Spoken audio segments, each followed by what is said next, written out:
औज़ुबिल्लाहिमिनश्शैतानिर्रजीम बिस्मिल्लाहिर्रहमानिर्रहीम। अज़ीज़ तलबा अस्सलाम वालेकुम। आज का मौज़ू सुखन हिस्सा नसर में से पतरस बुखारी का मज़मून मुरीदपुर का पीर है। तंज़ो मज़ाह से भरपूर ये मज़मून अपने अंदर ज़िंदगी की बहुत सी हकीकतें लिए हुए है। मज़ाह निगारी पर हम इससे पहले कि एक मरतबा बहस कर चुके कि जिसमें ज़िंदगी के नशेब अफराज को मौजू बनाया जाता है, जिसमें बुनियादी मकसद मज़ाह में तो ज़ाहिर है कि एक तबीयत में शगुफ्तगी लाना होता है, जबकि तंज़ में माशरती बेतरतीबी को उजागर करके उसमें इस्लाह के रवैये या इस्लाह के पहलू को उजागर किया जाता है। बाज़ जो मज़ाह निगार हैं वो जुमलों से मज़ाह पैदा करते हैं, लफ्ज़ों से मज़ाह पैदा करते हैं, वाक़यात से मज़ाह पैदा करते हैं। पतरस बुखारी जो है वो वाक़यात से मज़ाह कशीद करते हैं और ज़िंदगी की ऐसी हकीकतों को उजागर करते हैं जो आम तौर पर हमारी नज़रों से ओझल होती है। पेज नंबर 154 देखिए, पेज नंबर 154 और इसका लास्ट जो सेकंड पैराग्राफ है, इब्तिदा में जो है पतरस बुखारी की जो है वो तालीम को, उनके कैरियर को मौजू बनाया गया है, और दूसरे पैराग्राफ में उनके अदबी मकाम या अदबी रवैयों को मौजू बनाया गया है। पतरस मरहूम की शख्सियत के मुख्तलिफ पहलू हैं, लेकिन उनकी एक मुख्तसर सी किताब पतरस के मज़ामीन ने उन्हें वो शोहरत अता की कि वो उर्दू अदब की तारीख में ज़िंदा जावेद हो गए।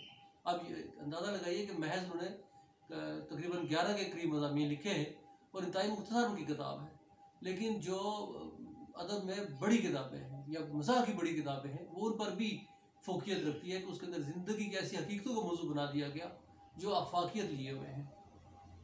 उनकी तहरीरें उनकी शगुफ्ता शख्सियत, वसी मुताला और आलमी अदब से शनासाई की अक्कास हैं। यानी कि उनकी तबीयत की जो शगुफ्तगी थी उसका भी अक्स उसमें मिलता है, उनकी वसअत मुताला का पता चलता है, और आलमी अदब उन्होंने ज़ाहिर है कि दुनिया के अदब से आशनाई हासिल की। उर्दू ज़ुबान पर अगरचे उन्होंने मज़ामीन लिखे हैं, लेकिन वो अंग्रेज़ी के प्रोफेसर थे और उस पस मंज़र में उन्होंने जो है वो उनका इल्मी जो रवैया है या इल्मी मुताला जो है वसी पस मंज़र लिए हुए हैं। उनकी तबी बेतकल्फ़ी और इल्मी बसीरत हर जगह गुल खिलाती है। रोज़मर्रा ज़िंदगी से मज़ाह के पहलू तलाश करना उनके लिए मामूल की बात है। यानी कि वो ज़िंदगी के हमारे इर्द गिर्द की जो ज़िंदगी है वहाँ से मज़ाह ढूंढते हैं। ये नहीं है कि वो मज़ाह के लिए कोई स्पेशल कोई माहौल बनाते हैं या रवैये बनाते हैं या किसी ख़ास मुआशरे या किसी ख़ास तबके के अंदर जाकर वो मज़ाह ढूंढते हैं, बल्कि हमारे इर्द गिर्द की ज़िंदगी के अंदर बेशुमार ऐसे रवैये मौजूद हैं ये जो बड़ी बेतरतीबी और मज़ाह लिए हुए हैं, लेकिन हमारी आंखों से ओझल है। लेकिन पतरस की बारीक बीनी जो है वो उन पहलुओं को उजागर करती है। वो अपने मखसूस अंदाज से हमारी मज़ाहिया हिस्स को मुतहर्रिक करते चले जाते हैं। बिलाशुबा ना सिर्फ वो एक अजीम इंसान बल्कि अजीम फ़नकार भी थे। फ़नकारी से एतबार से कि बड़े जो फ़न पारे उन्होंने तख्लीक किए हैं वो जिंदा जावेद हैं। अच्छा, एक बात ज़हन में रखिएगा कि पतरस का ये मज़मून जो हम पढ़ने चले हैं, और कोई भी तहरीर जो होती है वो इंसानी ज़िंदगी से ही मुतल्लक होती है और उसमें इंसानी माशरती ज़िंदगी को मौजू बनाया जाता है। तो पतरस के इस मज़मून में मुरीदपुर का जो पीर है, इसमें जो कह लें कि मुत्तहिदा हिंदुस्तान यानी कि हिंदुस्तान पाकिस्तान की तकसीम से पहले की सियासत है उसको मौजू बनाया गया है। तो हम अगरचे उनकी 58 में 1958 में उनकी डेथ हो रही है, ठीक है, लेकिन जो मज़मून है वो ज़ाहिर है कि इससे पहले के हालात वाक़यात की तर्जुमानी कर रहा है कि उस वक्त के सियासतदान कैसे थे और उनकी तरजीहात क्या होती थी, और बिलखुसूस वो सियासतदान जो महज नाम के सियासतदान थे और माशरे में अपने नाम मर्तबे के जो है वो शायक थे, शौकीन थे। तो इस तरह से एक नफसियाती रवैया जो सियासतदानों का, या वो लोग जो अहले इल्म नहीं होते, अहले अक्ल फ़िक्र नहीं होते, वो ख़ुद को किस तरह से बढ़ा चढ़ा कर बयान करते हैं या क्या ख्वाहिश रखते हैं कि मुआशरे में उनको जो है उनको बड़ी इज़्ज़त की निगाह से देखा जाए, उनको बड़े नाम से जाना जाए। तो वो जो एक इंसानी नफसियाती कमज़ोरी है उसको बिलखुसूस इसमें मौजू बनाया गया है, जिस जानिब आपकी तवज्जो चाहूँगा, बिलखुसूस इस पस मंज़र में कि आज जिस मुआशरे में हम रह रहे हैं, किसी भी नज़रियाती इख्तिलाफ से बालातर होकर देखिएगा ज़रा कि हमारे आज के सियासतदान किन रवैयों के हामिल हैं, या किस तरह से हमारे जो सियासतदान हैं वो सियासत की दहलीज पर कदम रखते हैं। तो वो एक नफसियाती जो रवैया है, जो नफसियाती पहलू है, उसकी तरफ ख़ास तौर पर आपकी तवज्जो होनी चाहिए कि हमारे आज के जो सियासतदान हैं वो किस तरह से जो है वो अकली रवैयों के हवाले से, इल्मी रवैयों के हवाले से, दाखिली और ख़ारजी हालात और वाक़यात के हवाले से कम फहम होते हैं, लेकिन यूँ ज़ाहिर करते हैं जैसे उनसे बड़ा साहिब इल्म व दानिश है ही कोई नहीं। इस बात पर ख़ास तवज्जो कीजिएगा। मज़मून पढ़ता हूँ और साथ साथ उसकी फिर वज़ाहत भी होती चली जाएगी और पस मंज़र में अपने माशरे को भी ज़हन में रखिएगा। अक्सर लोगों को इस बात पर ताज्जुब होता है कि मैं अपने वतन का कभी जिक्र नहीं करता। बस इस बात पर भी हैरान है कि मैं अब कभी अपने वतन को नहीं जाता। जब तो यहाँ पर ताज्जुब हैरानगी है कि मैं अपने वतन यानी कि अपने शहर क्यों नहीं जाता। तो जो है जब कोई लोग मुझे इसकी वजह पूछते तो मैं हमेशा बात टाल देता हूँ। इससे लोगों को तरह तरह के शुबहात होने लगते हैं। कोई कहता है वहाँ इस पर एक मुकदमा बन गया था, इसकी वजह से रोपोश है। कोई कहता है वहाँ की मुलाजम था, गबन का इल्ज़ाम लगा, शुबहात, शक, रोपोश हो गया, गायब हो गया। गबन का इल्ज़ाम था, बदउनवानी का, करप्शन का, ठीक है जी। तो कोई कहता है कि वालिद इसकी बदउनवानी की वजह से घर में नहीं घुसने देते। बदउनवानी, बुराई, करप्शन, गर्ज ये कि जितने मुँह उतनी बातें। आज मैं इन सब गलत फहमियों का अजाला करने वाला हूँ। गलत फहमी जो अनजाने में लोगों के दिलों में बात बैठ गई है, अजाला करने लगा हूँ, ज़ाहिर करने लगा हूँ, इस शक को ख़त्म करने लगा हूँ कि मैं अपने वतन को क्यों नहीं जाता या मैं अपने शहर को क्यों नहीं जाता। तो जो लोगों के जहन में आता है कि शायद मैंने कोई बदउनवानी की है, करप्शन की है, कोई फ्रॉड किया है, वालिदैन के साथ कोई गुस्ताखी की है, तो ऐसा बिल्कुल नहीं है। आज मैं इन सब बातों से पर्दा अफशा करने चला हूँ कि असल मामला क्या है। खुदा पढ़ने वालों को इंसाफ की तौफीक दे। जो आप ये पढ़ रहे हैं, मेरी दास्तान, मेरी कहानी, मेरा जो पस मंज़र है जो मैं आपको बताने चला हूँ, उससे बाद इंसाफ कीजिएगा कि अगर मैं अपने शहर, अपने गाँव नहीं जाता तो आखिर उसकी वजह क्या है। किस्सा मेरे भतीजे से शुरू होता है। मेरा भतीजा यूँ देखने में आम भतीजों से मुख्तलिफ नहीं, मेरी तमाम खूबियाँ उसमें मौजूद हैं और उसके अलावा नई पोस्ट से ताल्लुक़ रखने के बायस इसमें पास फालतू औसाफ भी नज़र आते हैं। आम लोगों जैसा है, आम भतीजों जैसा है जो अपने जो है कह लीजिए कि मामू से मोहब्बत करते हैं। इसका ताल्लुक नई पोत से, नई नस्ल से इसका ताल्लुक है। इसमें बहुत सी खूबियाँ हैं। फालतू खूबियाँ क्या है वो आप उनकी वो सिफ़ात वो गिनवा रहे हैं। वो ये कि बड़ों की इज्जत करता है। लेकिन एक प्लीज़ देखिएगा कि लेकिन एक सिर्फ तो इसमें ऐसी कि आज तक हमारे ख़ानदान में इस शिद्दत के साथ कभी रोनमा नहीं हुई, ज़ाहिर नहीं हुई। और वो खूबी कौन सी है जी? वो ये कि बड़ों की इज्जत करता है और मैं इसके नज़दीक बस इल्म फ़न का एक देवता हूँ कि वो बड़ों की इज्जत करता है और मेरी तो बहुत ही ज़्यादा इज्जत करता है और वो मुझे एक देवता की हैसियत है। आम इंसानों से बालातर ऐसा इंसान जिसकी परस्ती की जाए, जो आइडियल हो, मुझे वो इस तरह से जानता है। और क्यों जानते हैं? ये खब्त उसके दिमाग में क्यों समाया? ये खब्त, जुनून, ये दीवानगी, ये पागलपन उसके जहन में क्यों आया कि मैं बहुत आला और रफ़ा शख्सियत का मालिक हूँ? इसकी वजह मैं यही बता सकता हूँ कि नहायत आला से आला ख़ानदानों में मैं भी कभी कभी ऐसा देखने में आ जाता है। मैंने शाइस्ता से शाइस्ता दुदमानों के फर्जंदों को महज औकात बुजुर्गों का इस कदर एहतराम करते देखा है कि उन पर नीच ज़ात का धोखा होने लगता है।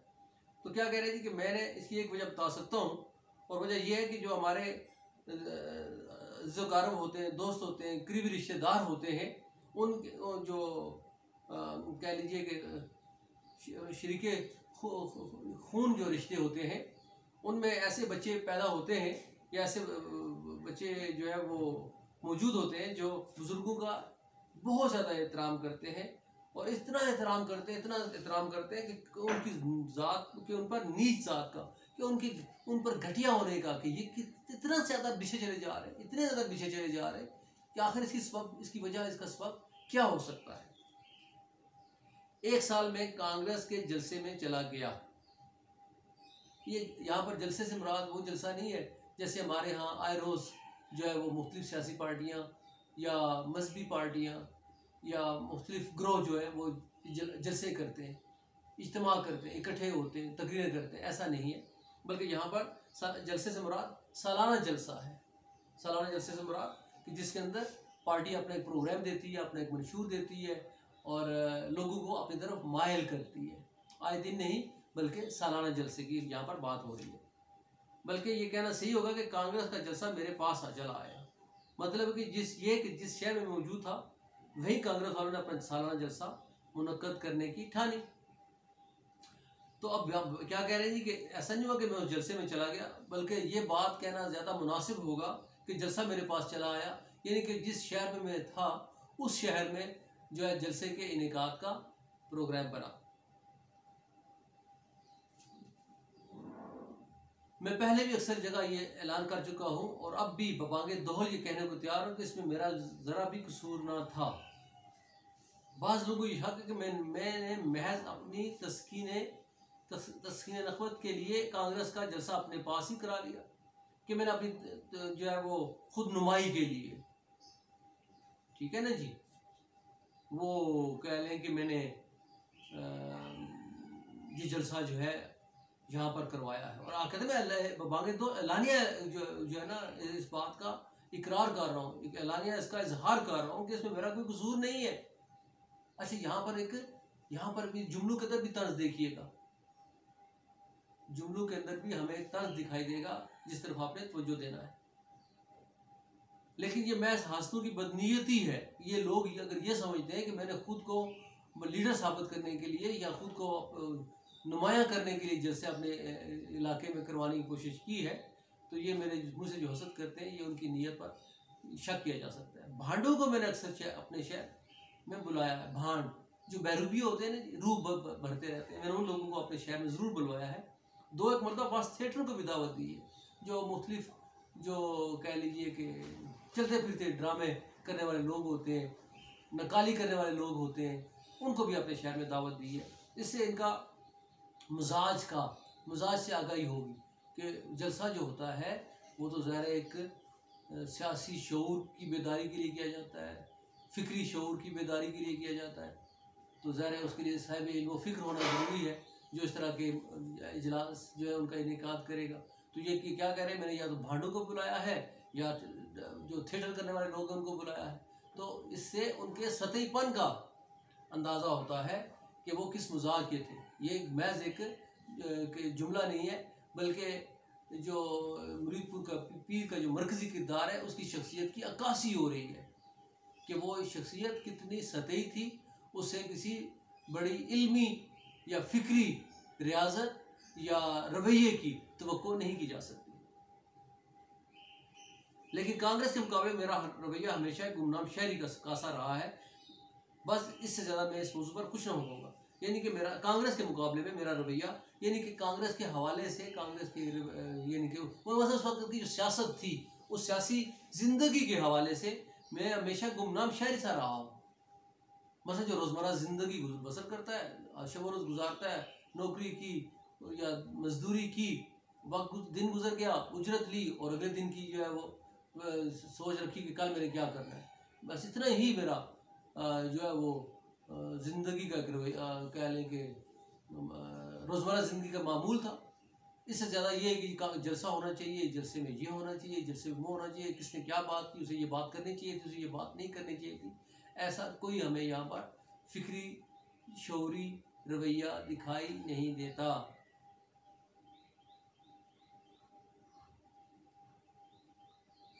जब कांग्रेस का सालाना इजलास बगल में हो रहा तो कौन ऐसा मुतक्की होगा जो वहां जाने से गुरेज करे। जब यानी कांग्रेस का सालाना इजलास बगल में हो रहा, जब मेरे इंतहाई करीब हो रहा हो, यानी कि आप जहाँ राय रखते हैं उसके इंतहाई करीब तरीन कोई जगह हो जहाँ पर आराम से वॉक करते हुए आप चले जाए, तो बगल में होना यानी करीब तरीन होना। कौन ऐसा मुतक्की परहेजगार होगा, यानी कि जब एक सियासी हलचल, यानी कि ज़हन में रखिए ना, तहरीक का ज़माना है, सियासी हलचल है, हर एक घर के अंदर जो है वो मौजू जो है वो तहरीक आज़ादी है। तो उसमें तो हर एक इंसान देखें जाते हैं वहाँ पर मालूम नहीं क्या बात होगी, क्या होना है क्या नहीं होना है उस वाले।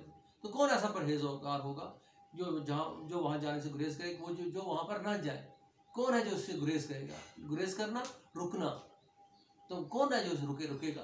ऐसा नहीं है। मुत्तकी परहेजगार यानी कि उस ज़माने में सियासी शऊर की बेदारी का ये आलम कि हर इंसान कुछ ना कुछ किसी न किसी हद तक उससे वाबस्ता हो सकता है। ज़माना भी तातीलात और फुर्सत का था। मैं उस ज़माने में फारग था, चुनांचे मैंने शुगल बेकारी के तौर पर जलसे की एक तकरीर सुनी, एक तकरीर सुनी।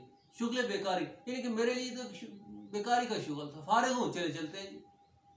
आपने अक्सर देखा होगा कि लोग राह चलते चले जा रहे हैं, कि मजमा लगा हुआ है तो वहाँ रुके, दो आदमियों का खुदा न खास्ता झगड़ा हो रहा है तो वहाँ पर एक हजूम इकट्ठा हो जाएगा, ठीक है जी। या कोई भी कहीं अगर चंद लोग इकट्ठे आपस में बातें करें तो दूसरों ऐसे तजस्सुस करेंगे, भाग के पहुँचेंगे कि जी पता नहीं क्या मामला हो गया। तो ये इंसानी फितरी रवैया है। तो शुगल बेकारी के बेकार था तो मेरे लिए मसरूफियत निकल आई कि इस जल के, तो मैं वहाँ पर जाता और उसकी एक तकरीर मैंने सुनी वहाँ पर। दिन भर तो जलसे में रहता, रात को घर आकर इस दिन के मुख्तसर से हालात अपने भतीजे को लिख भेजता ताकि वो सनद रहे और वक्त ज़रूरत काम आए। यानी कि मैं रात को जब वहाँ से फारग हो फिर घर आता, घर भी फुर्सत है, तो फिर मैं क्या करता, मैं अपने शहर में मेरा भतीजा रहता था तो जो मेरे हालात वाक़यात वहाँ की तकरीरें होती थी वो मैं लिखता था और अपने भतीजे को भेज दिया करता था ताकि सनद रहे, ताकि उसे पता हो कि मेरे जो मामू है वो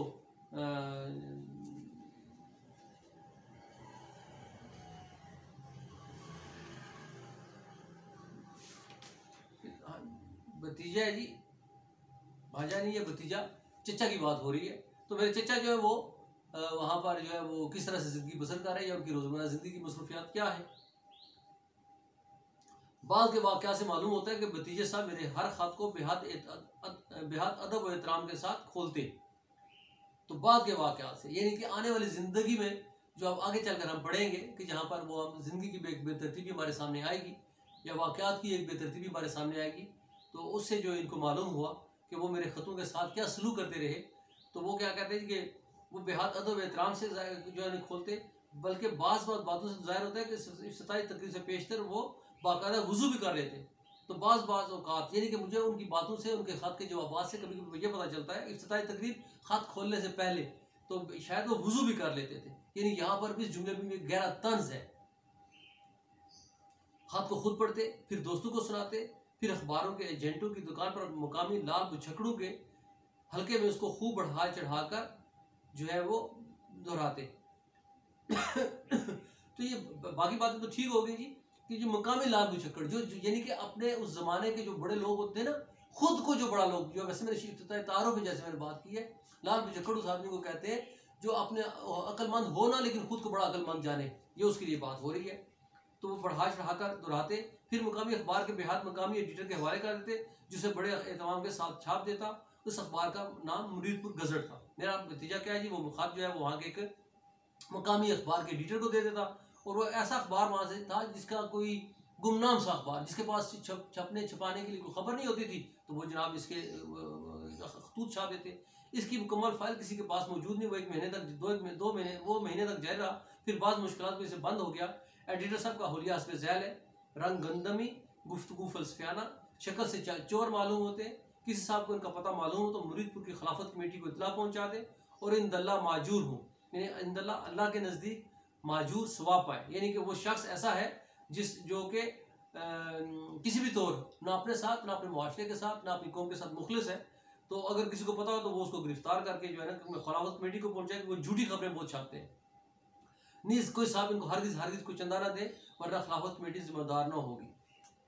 ये भी सुनने में आया कि इस अखबार ने मेरे खतूत के बल पर अपना एक कांग्रेस नंबर भी मारा जो इतनी बड़ी तादाद में छपा कि इसके औराक अब तक पंसारियों की दुकान पर नजर आते हैं। यहाँ पर भी तर्ज है कि बेवकूफ़ अखबार था। बहरहाल मुरीदपुर के एक बच्चे ने मेरी काबिलियत, अंशा परदाजी, सैयद दमागी और जोश कौमी की दाद दी। काबिलियत, अंशा परदाजी, कुव्वत तहरीर, सैयद दमागी मेरी दानाई अक्लमंदी की खूब दाद दीजिए और मेरी इजाज़त और मेरे इल्म के बगैर मुझे मुरीदपुर का कौमी लीडर करार दे दिया गया। मैं उन खतूत की बुनियाद पर जो मैं यहाँ से रुदाद लिख के भेजता था और वो अखबार में छपे तो मुझे मुरीदपुर का यानी कि जहाँ वो रहने वाले थे उसका मुझे लीडर बना दिया। एक दो शायरों ने मुझ पर नज़में भी लिखी जो वक्तन फ़वक्तन मुरीदपुर गज़ल में छपती रही। बाज़ लोगों ने इसमें नज़में भी लिखी और मैं यानी मेरी शान में लिखी और मुझे एक बड़ा लीडर बनाने की कोशिश की। तो यानी कि ये एक सतही सोच की तरफ है कि जो बंदा कुछ भी ना हो उसको बनाने में अतराफ़ के लोग किस तरह किरदार अदा करते हैं। बात को इंशाअल्लाह आगे बढ़ाएंगे। कल तक इजाज़त दीजिए। अल्लाह हाफिज़।